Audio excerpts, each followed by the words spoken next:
If this is your first time checking out the Gig Geezer, hey, thanks for coming by. And if you would not mind, hit that subscribe button, give my content a thumbs up. And if you're a returning visitor to the Gig Geezer, hey, also hit that subscribe button, give my content a thumbs up, share my content among others, and I definitely welcome your comments in the section below. This segment of the Gig Geezer is probably one that I believe is going to be even more of a conversation piece.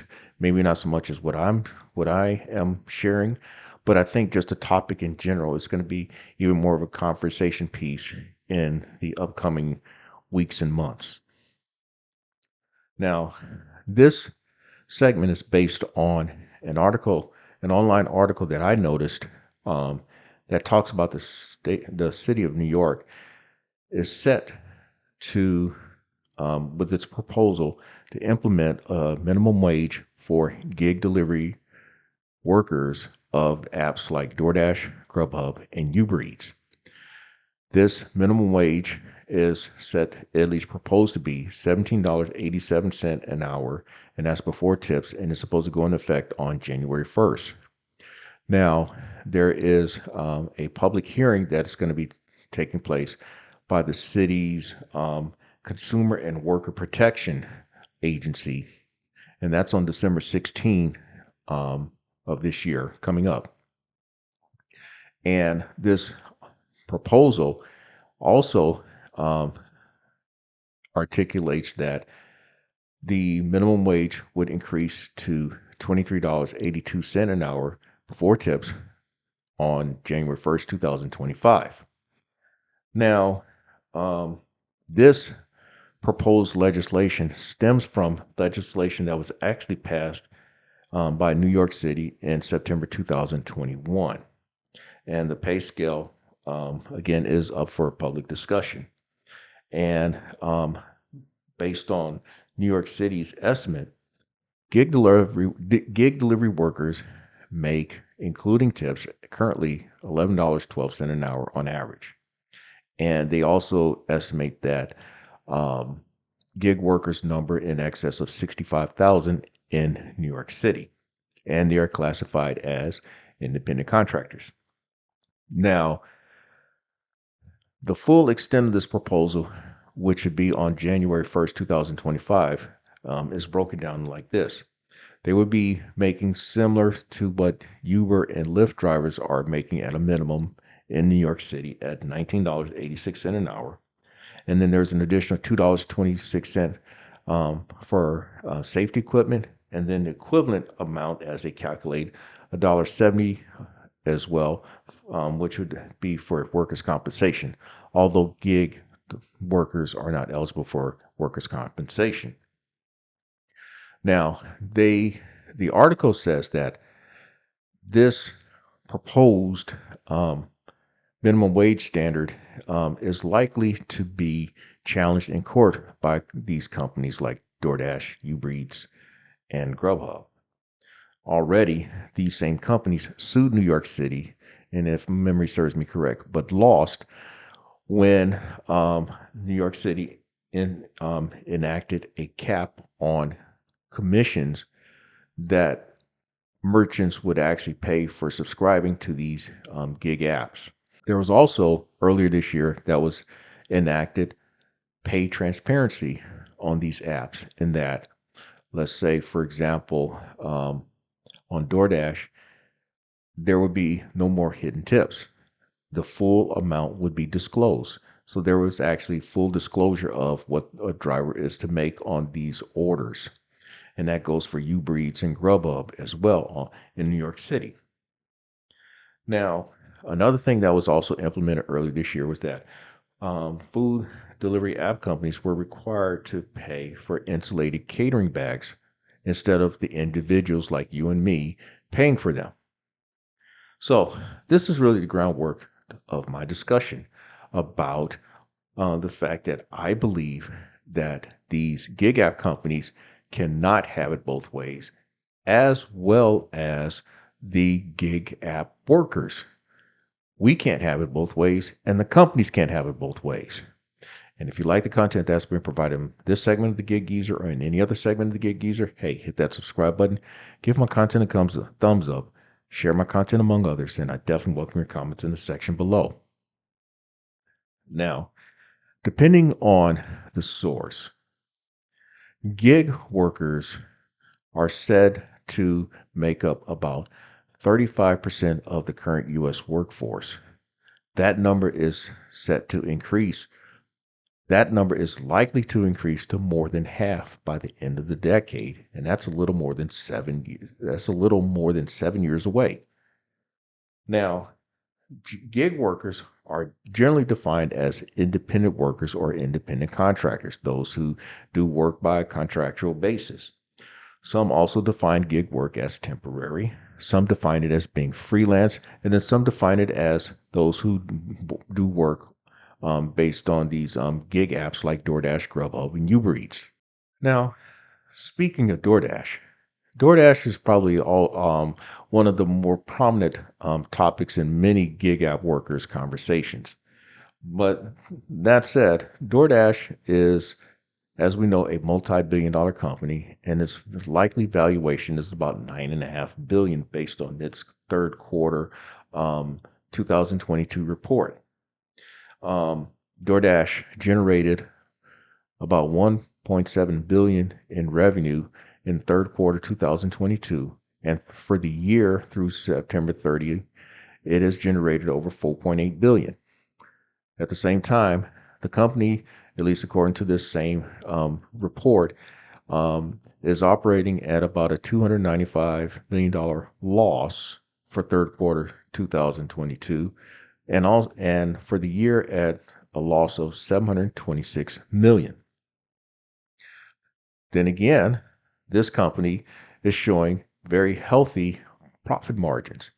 Before expenses are calculated, DoorDash is operating at a 42% gross profit margin and 11.6% total revenue margin. So I'll just leave it at that with those numbers. But the reason why I say that these gig companies can't have it both ways is because, first of all, one of the biggest selling points these companies consistently make is that those of us who are onboarded onto these apps are sold on the premise that we are able to work whatever we want, when we want, and however long we want to work. At the same time, these companies, I mean, when we start talking about the offer amounts for many of these things, they're offering, I mean, the offering amounts are laughable. And there are many testimonies of people who say that they make not even minimum wage, which is the federal minimum wage amount is $7.25 an hour. But I'm going to talk further about that. Meanwhile,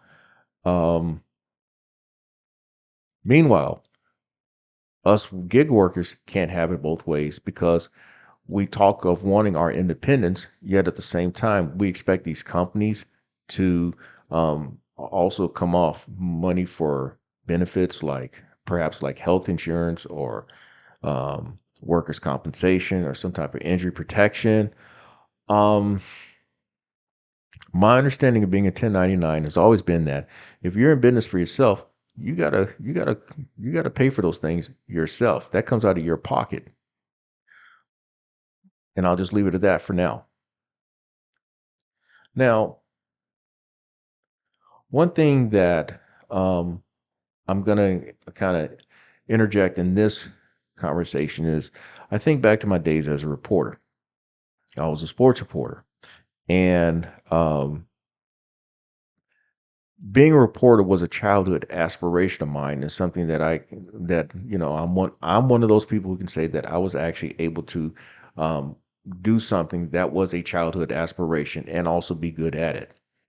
One of the things that I liked most in my days as a reporter or as a beat writer was the fact that I was able to be on the road basically 8-10 months out of the year. It was a lifestyle. I had autonomy. I had basically independence. And while I didn't make much money in comparison to what I make as a gig economy worker, the fact is that I liked what I did. And, um, but I also realized that if I wanted to make money, I would have to somehow be able to get on at a larger newspaper. Now, I last worked in Spartanburg, South Carolina. That was considered among the smallest of the mid-sized publications, at least at that time, which is over 20 years ago. Prior to working in Spartanburg, I worked in Richmond, Virginia, which is the largest market that I worked in. Richmond at the time, when I got on at that paper, which was a little over 30 years ago, Richmond was considered a top 2% according to daily circulation. So it was one of the top 100 papers according to daily circulation size in the country, but it was also considered the top 2% of the business. And if I wanted to make even more money, I needed to get on at places like Atlanta, Houston, Chicago, Los Angeles, your destination places of the business. Um, so what I'm getting at is, while I have shared on this channel, the Gig Geezer channel, how I have made the money that I've made, there are not many professions, or there's not many gigs out there that pays the money that I am making, and you do not need a college degree. That's the thing. That's one of the things about gig economy work. If you can make it work for yourself, you don't even need a college degree. But a lot of us who actually do this do have college degrees, like myself.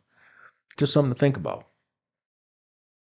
One thing that I think is important to understand: when you accept a minimum amount being paid, you're actually going to be giving up something in return.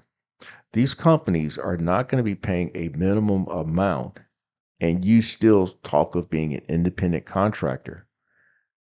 Something is going to be compromised. Something is going to be given up in return. And more than likely, the very independence that we talk about is going to be compromised. The very autonomy that we supposedly have is going to be compromised. And what I mean by that, think of the business model by Bite Squad. There were people who did work for Bite Squad as actual employees. They were paid hourly, if memory serves me correct and all. But they had no true say-so in the orders that they had to complete. If the order took them 20 miles, they had to do that order because they were employees. But when you're an independent contractor, you have the freedom of saying whether you want that order or not. At least ideally, that's in practice the way it should be. Now, what's interesting is that companies like DoorDash recently sent out an email asking us to, those of us who are active on the app, to contact our elected officials and let them know of our opinion of this proposal by the Department of Labor, in which we may be reclassified as employees. Think about it. This company that exploits us in certain ways is asking us to tell these politicians that we want our independence, but at the same time, we also like being exploited with these $2, $2.50, $3 orders that come across our screens with great regularity. Think about it. That does sound a little hypocritical, if at the very worst, an oxymoron. Let's just go back a few years. Let's go back to the spring of 2020. I recall seeing drivers from New York City posting on many Facebook groups showing how they earned anywhere between $3,000 and $4,000 a week on a single app. I don't recall any of those drivers complaining about not making enough money. I don't recall any of those drivers saying that they wanted a minimum wage at that time. Now, mind you, in the city of New York, the average rent for a one-bedroom apartment, according to apartmentlist.com, is $2,100. In California, which is another large state, the average rent is in Los Angeles about $2,200 a month for a one-bedroom apartment, and over $2,600 a month for a one-bedroom apartment in San Francisco. In South Carolina, where I'm at, there is no talk of minimum wage, minimum hourly standard for gig delivery workers. The only minimum that's out there, at least based on legislation, is the federal minimum wage, which is at $7.25 an hour. There is, though, DoorDash that offers the earn by time, and I've talked plenty about that, at least here on the Gig Geezer channel, in which drivers have the option of earning at least $12.50 an hour before tips on the app. And I'll just leave it at that. But likewise, at least along the same lines, in my market, the Columbia, South Carolina metropolitan area, rent can be anywhere between $500 and $5,000 a month. But according to apartmentlist.com, the average rent is anywhere between $1,000 and $1,300 a month. And in Charleston, which is one of the fastest growing markets in the country, the average rent, according to apartmentlist.com, is about $1,450 a month. Now, personally, I would rather have my independence, because I figure that if I do what I'm capable of doing, that I will make the money that I think I should be making, and I'll do probably better than most. Also, to that extent, I don't really agree that there should be a minimum wage for gig work, be it rideshare or food delivery. And I find it hard to understand really any arguments that are for having a minimum wage. Now, just from any experience that I've had with it comes to minimum wage, it's more like salary plus commission. But as I've shared in previous segment of the Gig Geezer, and I've talked with other folk in private, when you work salary plus commission, you're not making the same thing as you would if you were completely a 1099. I've always believed that you make more doing 1099 work than any salary or salary plus commission work. When I think of various lines of 1099 work, and that could be sales or any other type of, I guess you say 1099 sales, or anything in which you are being competitive among other folk and with any type of goods and service, or any situation in which you are independent contractor. I have never heard anyone have any sympathy for anyone who has a hard time making money in 1099 work. If anything that's been said among folk that I have been familiar with is that if you can't cut it, you may need to find another line of work. Now, that said, I don't have sympathy for the person who says that they made only $40 and they were out there 10 hours that day doing DoorDash, GrubHub, or UberEats. If you've only made that much money, be it net or what have you, maybe you do need to find another line of work. I do believe, though, that this discussion is going to gain more momentum in the coming weeks and months. And that said, I think there are some questions to ask or discuss. One thing that I think should be asked is this a form of welfare? And I know that when you talk of welfare, depending on who and where you are, that's not a popular subject. But to impose a minimum wage among 1099 contracting work, I mean, think about it.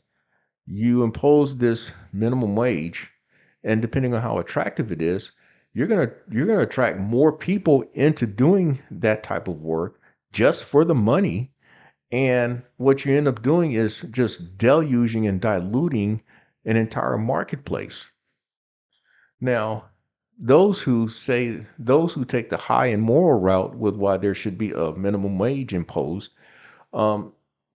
they say that there's actually a restoration of dignity for someone who goes out and try to do an honest day's work. But um, my question is, does it really restore dignity in the exploitation of gig workers? I don't see where it actually restores dignity. If anything, I think it shows even more exploitation. But the other question is it fair? Is it fair? Are you really leveling the playing field by doing something like this? I think if anything, you're diluting the market.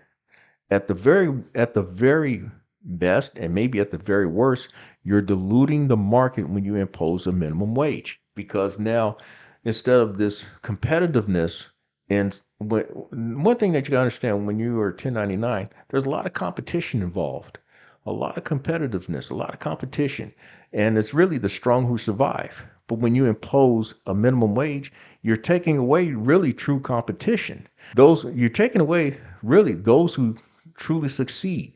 You're now bringing them down to the level of someone who's been struggling, and I don't think that's fair. I mean, um, it's not so much as tough shit for the person, but at the same time, y- you need to understand that if you're doing 1099 work, you don't get certain leg ups. You don't get certain things really handed or fed to you. It's all about your ability to make something work. Because if you can't, really, you do need to find something. Really do need to find another line of work. You need to find another something that you can actually do good in. The last thing that really comes to mind when I think of imposing a minimum wage, it kind of reminds me like when you participate in sports. There was a time when really, I mean, you may have gotten a trophy for participation, but it wasn't so much as like everybody gets a ribbon, everyone gets a trophy, everyone gets a medal. Um, there was something about accomplishment. There was something about when you achieved more than the next person. It wasn't so much as about little Buffy and little Snotty's hurt feelings because they didn't get what the other person got.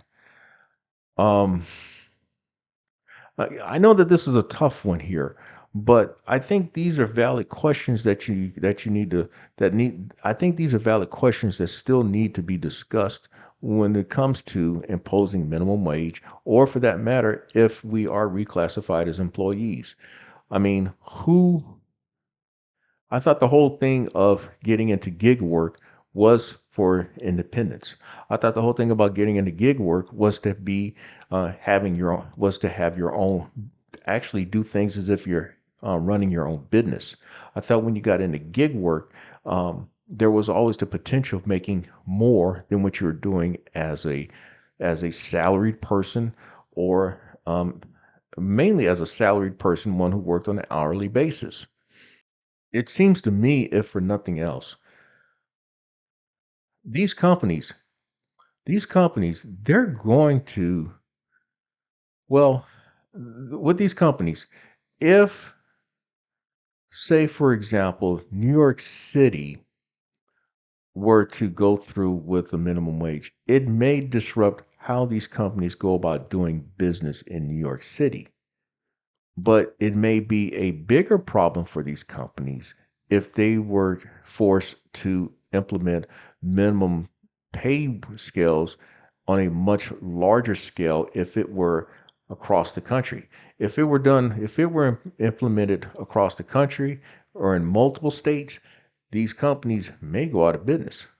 I think, though, one of the things that I think the reason why these companies may also, well, I'm not going to talk in sympathy of these companies though, because I find it very hypocritical for them to ask us drivers to voice our opinion to our politicians when when they're at the same time, they're basically saying, yeah, you let us argue for our independence, but we also are glad that we're being exploited at the same time. That don't make any sense. You'd be a fool to I mean, you'd really be a fool to being used by these gig app companies to make such an argument. Let them make the argument. Let them make it instead of you making the argument. I understand why they're asking us, because there's more of us than them. And if there's enough people who are making enough noise about it, they may listen. But the fact is, though, if these companies are forced to implement a minimum wage in New York, it may disrupt their business model just for New York. What will be a bigger question, though, is if they had to do it in more local, if they were having to do this on a much larger scale. It would then probably disrupt their actual business model. And if it did that, it may spell the end of their existence. So, I don't think there's any good solution with this, because I still believe that you just can't have it both ways.